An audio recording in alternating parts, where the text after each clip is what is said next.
Mas os sólidos de revolução clássicas aqui que nós temos, que é o cilindro,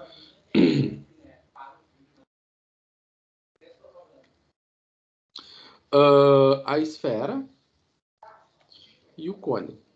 Esse aqui, ele é um cilindro perfurado. Isso aqui a gente estudou no ensino médio, né? Tem todas as formulinhas né? As formulinhas do cilindro, elas, vamos dizer assim, elas saem naturalmente, né? Não precisamos fazer um exercício vamos dizer assim, fazer um grande exercício de abstração para conseguir enxergar da onde saem as fórmulas do volume do cilindro, né? Porque ele tem um comportamento de um prisma, então o volume de um prisma é a área da base vezes a altura, então a área da base é πr, é πr ao quadrado, e a altura é o h, então fica πr ao quadrado h, né? Ok. Então, se aqui é meu r, né? E aqui está meu h. Então, o meu volume é πr ao quadrado h. O volume do cone, né, ele vai imitar o da pirâmide, né, que a gente viu que é 1/3 da área da base vezes a altura. Mas a gente pode depois também verificar da onde que ele sai. É πr ao quadrado h sobre 3. Né? A área da base, πr ao quadrado vezes a altura. Né? Então, de novo, aqui está meu raio e aqui está a minha altura. A esfera, na maioria das vezes, os professores jogam e dizem assim, o volume da esfera é 4/3 de πr ao cubo. Né? Vamos dizer, é 4/3 de πr ao cubo. Né? Ou seja, onde o raio é esse aqui. Né? Mas esse é um volume, essa é uma expressão, né? 4/3 de πr ao cubo, ela é uma expressão que foi deduzida, né, por Arquimedes lá no século I, né, antes de Cristo, ou seja, nós temos isso mais de 2100 anos, e ele fez isso considerando, né, que a minha esfera fosse tipo uma bola de futebol, né, que tem aquelas superfícies que são hexágonos, né, mas muito menores, né, que é o raciocínio que está por trás da integração, né? Então lá o Arquimedes, intuitivamente, ele usou a ideia de integração. Por quê? Porque ele considerou, né, volumes pequenos, né, pequenos volumes de cones, porque ele já conhecia o volume do cone, né, ou melhor, volumes de pirâmides pequenas, né, que são que tinham uma base que era um polígono, né, com mais arestas, e ele fazendo essa hipótese, né, de que eram pequenas pirâmides com polígonos regulares, com arestas, com muitas arestas, ele conseguiu chegar no 4π, o 4/3 de πr ao cubo, né? Usando essa ideia intuitiva de integração. Claro que ele não tinha integração do Riemann, né? Não tinha nem ideia, né? Nem sonhava no que o Newton, Leibniz ou Riemann iam pensar, né? Séculos e séculos depois. Mas, enfim. Né? Então, a gente vê que certos resultados da geometria são mais antigos do que o mundo que a gente conhece. Então, qual é o problema que nós vamos investigar? Né? Eu tenho uma função, né? Primeiramente, o que é o sólido de revolução? Né? Acho que eu falei dos famosos e não expliquei o que é o sólido de revolução. O sólido de revolução é quando eu tenho é o sólido que é gerado por uma ilusão óptica. Né? Que é quando eu giro uma área, né? Eu tenho uma superfície em torno de um eixo, E essa superfície em torno desse eixo, ela gira. Tá? Sei que no ensino médio, pelo menos alguns professores, eu, quando dei aula no ensino médio, eu nunca fiz isso porque eu achava meio retardado, mas tudo bem. Que é pegar um palito e colar um eixo, colar uma folha e ficar fazendo assim, né? Enfim, cada um, né, ficar girando, assim, que nem no tempo antigo tinha o tal pirocóptero, né? Então ficar girando feito uma criança com um pirocóptero. Enfim, quem conseguiu imaginar, mas é uma superfície que gira em torno de um eixo e cria a ilusão de um sólido, né? E muitos sólidos, eles podem ser gerados por essa rotação em torno de um eixo, né?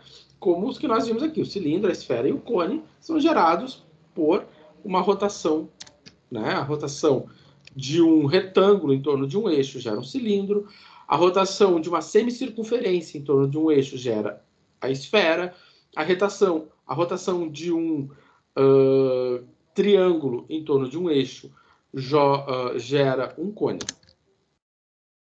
Tá. Então, uma função, né? Vamos pegar agora a seguinte situação, uma função contínua, não negativa. Vocês vão pensar numa função que só está acima do eixo x. No intervalo de AB, né? A região que é limitada, né? Por exemplo, aqui, a região que é limitada pela curva, né? Pelo y igual a f de x, no intervalo de A até B, né? No intervalo de A até B, por exemplo, essa região aqui, se ela gira em torno do eixo de x, ela vai me gerar um sólido, né? Gerar esse sólido maluco aqui. Então, para determinar esse volume, o que se faz? Né? Vai se usar essa formuleta aqui, né? Da onde que saiu isso? Né? Essa formuleta aqui, ela sai da seguinte ideia, né? Se você olhar aqui, nós temos um pequeno disquinho. É como se eu fosse lá e cortasse um disquinho, né? Então, se eu pego aqui esse pedacinho aqui, né? Esse ΔX. Esse ΔX aqui, né? Ele vai me formar um cilindro, né? De altura ΔX, né? Ou seja, a altura dele é ΔX. Ele vai girar, essa parte azul ela vai girar e vai me formar um cilindro de altura ΔX e de raio f de x. Né? Ou seja, se eu olho de lado, né, a minha altura é ΔX, e se eu olho de frente, o meu raio é f de x. Então, do volume do cilindro, né, o que eu sei do volume do cilindro? O volume do cilindro é πr ao quadrado h. Então, é π vezes o r, que é f de x elevado ao quadrado, e o ΔX, o h é o meu ΔX. Então, da soma de Riemann, né, se eu for fazer infinitos cilindros com ΔX muito pequenos, né, essa minha soma de cilindros, né, com o ΔX muito pequeno, ou seja, com infinitos cilindros, vai me resultar nesta integral aqui. Né? Vai me resultar nesta integral aqui. Certo? Então, para calcular o volume, então nós vamos usar uma integral que nada mais é do que um π vezes a integral da função elevada ao quadrado. Tá? Ok. Então, não é o fim do mundo. É uma coisa bem simples. Então, por exemplo, aqui. Se eu tenho essa situação aqui, né? Eu tenho a função y igual a raiz de x. Né? Y igual a raiz de x. Ela está girando em torno do eixo x, no intervalo de 0 até 4. Se ela está girando, ela está me formando esse sólido aqui. Então, se eu for calcular o volume desse sólido, né, eu vou usar a fórmula dos disquinhos. Né, ou seja, de 0 até 4, da f de x elevado ao quadrado. Tá. Quem é a f de x? A minha f de x é a lei que define a curva. Bom, como a minha f de x aqui é a raiz de x, então o volume é π integral. Π, a integral de 0 até 4, de quem? Da raiz de x elevado ao quadrado, dx. E isso aqui vai ser quanto? Volume igual a π integral de 0 até 4. Vamos escrever mais bonito. Integral de 0 até 4. Quem é a raiz de x ao quadrado? Raiz de x ao quadrado é x. Né? Ou seja, se eu vou fazer essa operação, raiz de x ao quadrado é x. Então, isso aqui vai ser π vezes, né, x ao quadrado sobre 2, isso variando de 0 até 4. Ou seja, isso vai ser π que divide 2 vezes 4 ao quadrado. Tá? Ou pode ser π sobre 2 de 4 ao quadrado menos 0 ao quadrado, tanto faz. Ou seja, vai ficar 16 π sobre 2 vezes 16. 16 que divide 2 dá 8 π unidades de volume. Então, o volume desse sólido vai ser 8 π unidades de volume. Então, é um exemplo bem simples, né? É um exemplo bem simples. Vou fazer só uma coisa aqui. Deixa eu fazer aqui uma coisa. Vou fazer um outro exemplo aqui.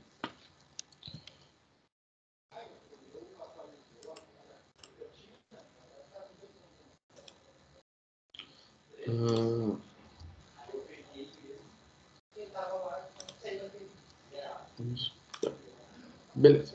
Então, aqui, eu vou fazer um outro exemplo aqui. Por exemplo, aqui.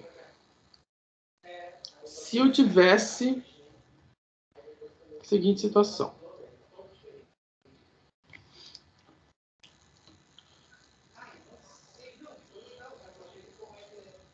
Então, se eu tenho a seguinte situação. Aqui eu tenho H, né? E aqui eu tenho o valor R. E a minha região de interesse é essa aqui.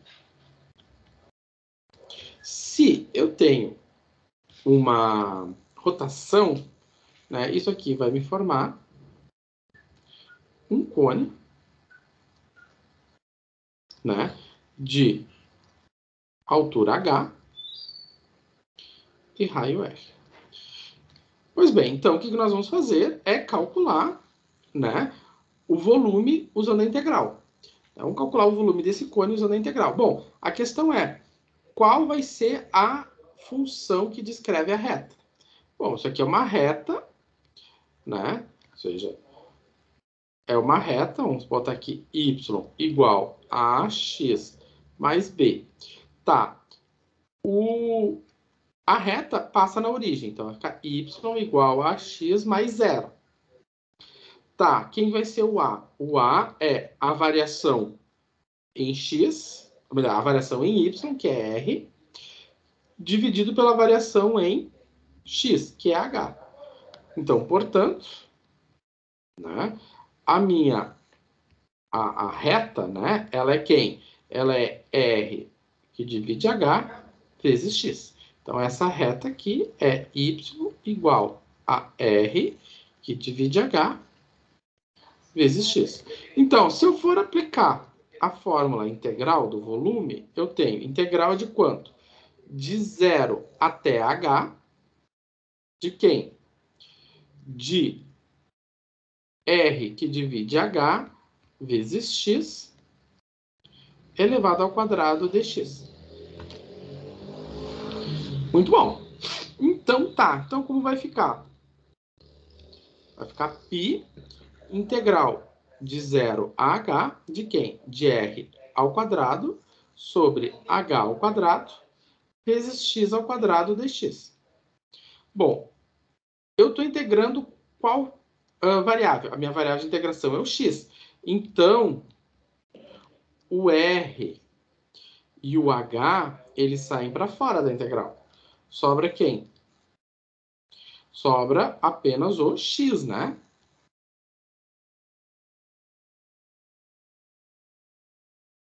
Porque o R e H são constantes. Se eles são constantes, eles saem para fora da integral.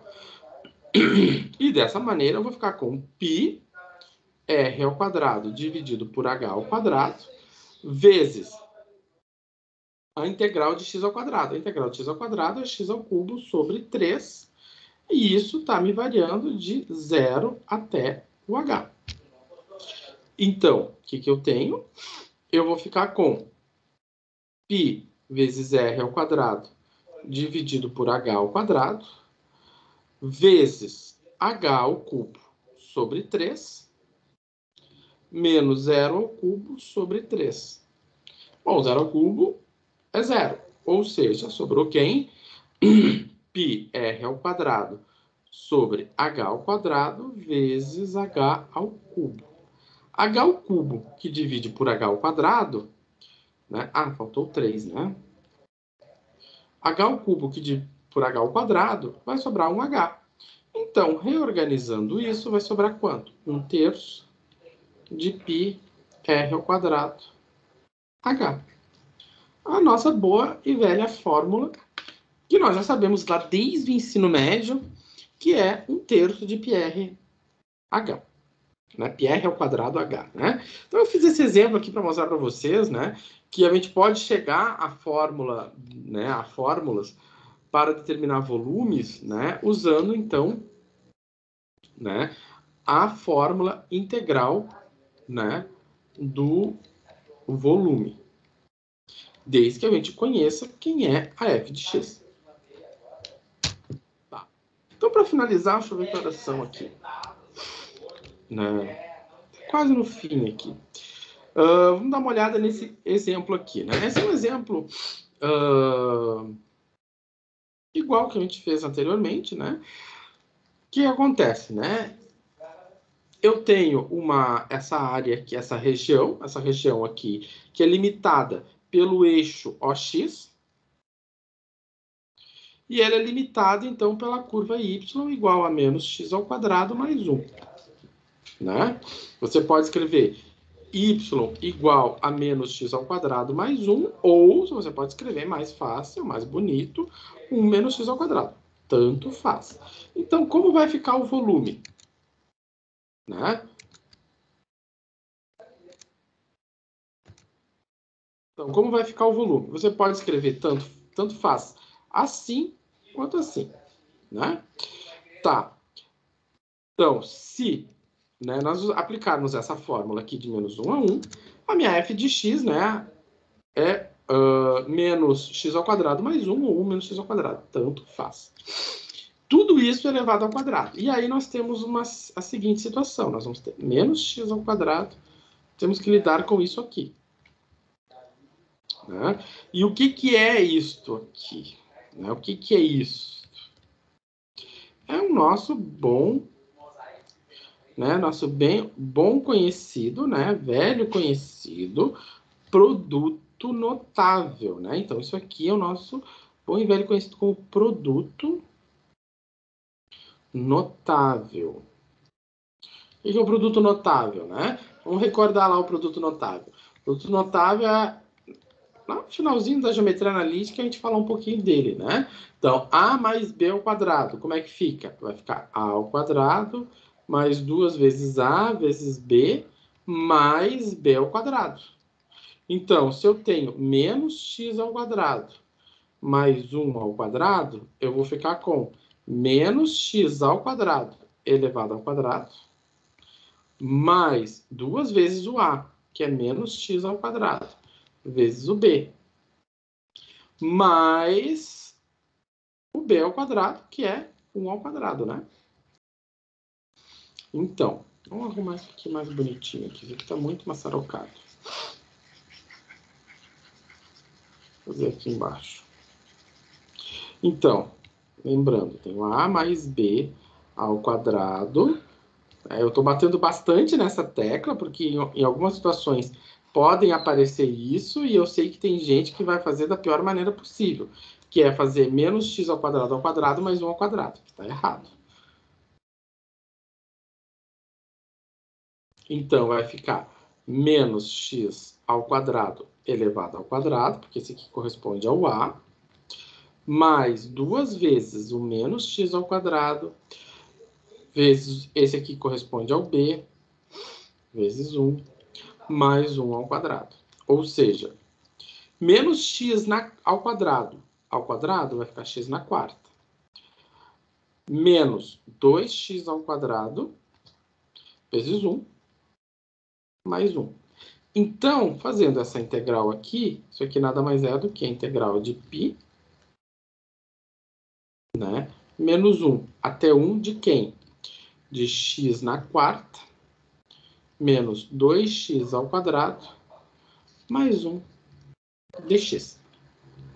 Né? Simples assim, né? Sem mistério. Então, o meu volume vai ficar π, né? Vamos botar aqui a integral, menos 1 até 1 de x na quarta, menos 2x ao quadrado, mais 1. Então, isso vai ser quanto? Bom, vai ser a integral de x na quinta sobre 5, menos 2x na terceira sobre 3, mais 1. Isso está variando de menos 1, tem o π aqui na frente, de menos 1 até 1. Então, ficou quanto? 1/5 menos 2/3 mais 1. Essa é a primeira. Menos 1/5, né? Porque ficou menos 1 na quinta é menos 1, né? Menos 1 na terceira é menos 1, então vai ficar mais 2/3. Mais 1 não, né, professor? Aqui é x, né? Menos 1. Então, o que eu sei? Vamos fazer aqui a nossa continha de fração.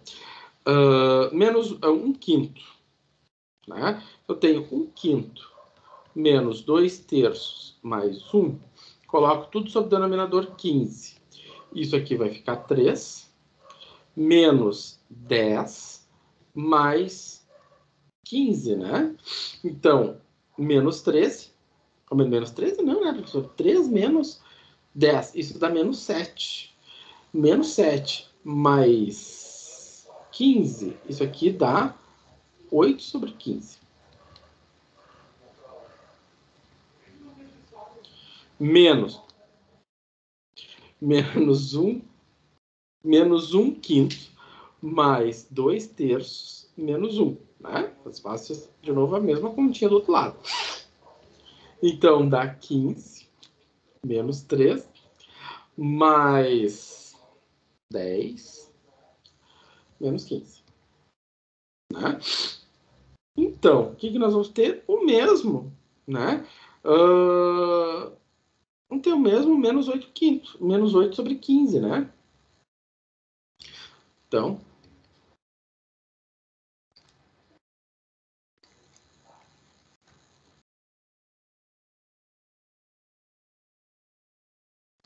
ou seja, vai ficar π vezes menos e menos, dá mais. Então, vai ficar menos 8. 8 menos menos 8 vai ficar 8 mais 8. Então, 16 sobre 15 unidades de área. Ou seja, o meu volume é 16 sobre 15 π. Unidades de área não, né, professor? É unidade de volume. Né? Unidade de volume. Certo? Bom, vou parar por aqui, porque já deve ser o quê? Quase, tem 10 minutinhos, né? Mas eu vou encerrar por aqui, né? Eu vou salvar esse arquivo. Tá, vou encerrar a gravação.